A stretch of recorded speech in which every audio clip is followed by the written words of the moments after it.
არჩილი პირველად გავიცანი სამართლოსთან რო იყო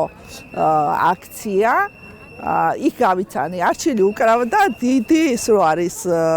საკრავი დოლივით რა ვიცი რა ქვია იმაზე იფწონზე მახსოვს ქალბატონებს დაგვაკრევინა და იქ ახლა ესეთი კონტაქტია ეს ქონდა რომ დაგვაკრევინა მე მელიქიშვილზე შევხვდი აქციების დროს წინა დღეს დაარბიეს არჩილიც მოიწამლა და იქიდან ვისაუბრეთ დიდ 1 საათი მაინც ჩემს გვერდზე იყო და სახელს არ ვიცოდი. იფრთხილეთ, არ გადახვიდეთ, არ დაგიჭირონ, რაღაცა არ გცემო. ვარიგებდი ახალგაზრდებს და მაშინ მითხრა რომ მე არავინ არ მყავსო და საერთოდო იმდენად არავინ იდარდებს ჩემზეო. როგორ მეუთხარი, ანუ არც დედა მყავს, არც მამა, პატარა ვიყავით, გარდამეცვალნენო, და-ძმა თავისთავად არ მყავსო და არც ცოლი მყავს და არც შვილიო.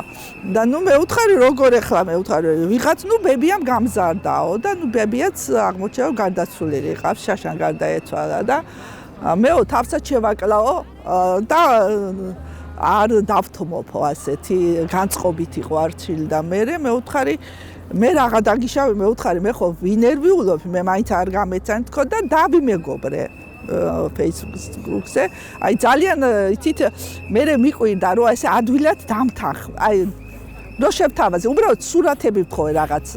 გამომიგზავნე მეთქი და ვიფიქრე ისე ჩამიგდებდა ამ სურათებს და ამ დროს დამიმეგობრა და